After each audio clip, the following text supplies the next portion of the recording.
This is our sort of batch of things that you didn't get to see. That some of them I'm glad you didn't, and some of them I wish you would have, time permitting, but it wasn't. So here we go.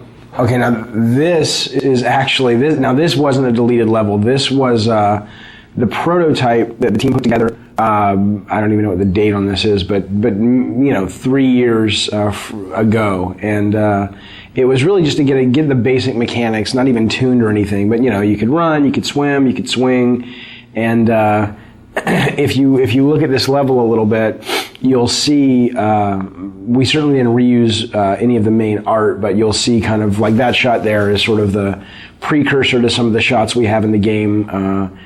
The rope swinging mechanic, and a lot of this, so you'll recognize if you've played the game and remembered the game, you'll recognize some of the level when you pull into Athens at first. This bottom section is based on that, and the whole cliffs that you climb here, we actually just sort of ripped these out directly from the demo and built the cliffs level, the Cliffs of Madness or the Cliffs of Insanity. I forget what we ended up calling it. God, it's amazing to see this little guy running around. He looks so not like Kratos. That guy there was the original Cyclops who's dying, who just never really looked like a Cyclops. He just looked like a big guy with a stick. And then this was the room, the only room that we built that was like the final room, and everything else was kind of rough. And I remember seeing this and going, everybody saw this and said, man, this looks awesome. And then we were like, yeah, but how in the hell are we going to get, all the levels in the game looking as good as that? And I don't know if we ended up getting them all looking as good as that, but I think we came a lot closer than I thought we would. This level was our test level for the Icarus wing. So when Icarus and Daedalus, the Icarus story where he flew too close to the sun with the wings that he made, and the wax melted and he fell to his death. That was sort of the inspiration for the mechanic. And I still love this. I absolutely wish this had made it into the game.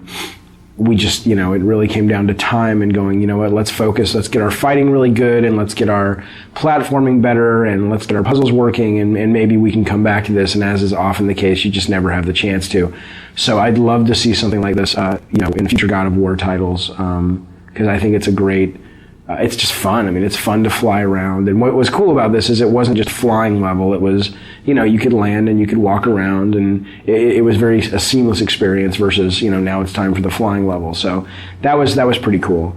Yeah, I look at this now and I'm like, damn, we should have gotten that in. Would have been awesome. These were the original Harpies. They were a lot bigger. They still read better. They look awesome, but we just realized we needed more like a small, little annoyance enemy. These guys played like the skeletons, basically, flying versions of skeletons, and there just wasn't much of a difference in gameplay, so we ended up kind of shrinking them down and making them bats. And this was what we called the Mounting the Titan level, which is Kronos, the giant titan in the desert. And sadly, right now, the only way you get on the Titan is through a movie. And originally, this was how it was going to be. You see this big thing that's like a big watermelon in the background. That's actually Kronos. And Tobin, the designer, he's got him kind of moving towards the player. And those things that are falling are like mountains that are crumbling and stuff. So it's kind of like Kronos is rushing towards the player, crawling, and you're trying to run ahead of him in these platforming sections, so that you can ultimately jump onto the structure that's on his back, and that'll lead you up to the temple.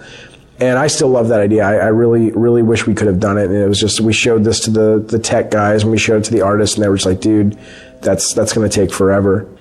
This was the original boss. There was a boss that originally, look at that, that's awesome, that originally guarded Pandora's box. And again, we just didn't have time. I know it's lame that, that's the one thing I regret about the Pandora design, is that there are no bosses that, guard the box. You have the Minotaur boss down below, and then we've got this conveyor belt section, and that's kind of it. And we just ran out of time. This was originally pretty cool. It was, you had this moving platform up above, you had this giant kind of harpy vulture in the center, that was guarding the box. And she had these eggs scattered all around the level.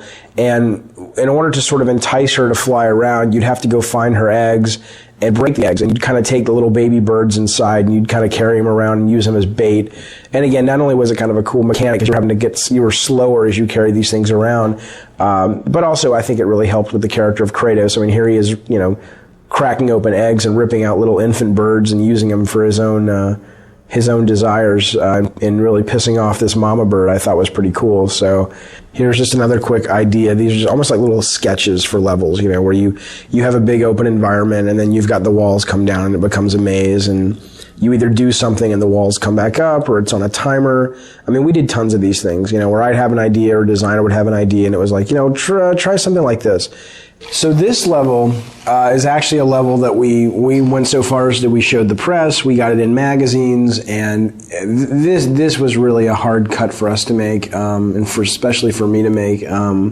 I love the mechanic of it, and I love the platforming and the concept. And the concept was that you're riding this elevator, and if you get knocked off, obviously you'll die. And if you get off the elevator, the idea was it was going to originally be being chased by this massive sandstorm. And the elevator was really the only thing. It was sort of a magical elevator that protected you from the sand. And if you got off the elevator would bypass you and the sandstorm would engulf you and kill you. And the two things we didn't have time to do is we didn't have time to tune it, and we didn't have time to build the sandstorm. But what I loved was this whole idea of, getting off the elevator and having to catch back up with it. So, you'd have these little forks in the road, and either you'd be forced, like coming up, you'd be forced to get off the elevator, or you could choose different paths. And if you took one path, it was more combat heavy, one path was more platform heavy. And you can see, we had this pretty much finished from a standpoint of the art and the setup, but we were missing the big sandstorm, and we were missing the tuning time to really make this fun, and so it ended up getting cut. This I love. This was great. This is great. I love this for the elevator. Now it gets smaller. I guess we talked about putting this in the actual, obviously Stock overplayed this, couldn't keep up with the elevator, but that was the whole idea, trying to keep up with the elevator. So it's tough. It's really tough when you have to cut ideas that you're really passionate about out of the game, but you do so you can make the other ideas that you do have in the game shine even brighter. So it's sort of a constant process, or it's a constant aspect of the process that's just a really tough thing that you go through, but I think it's worth it because it makes the overall product better.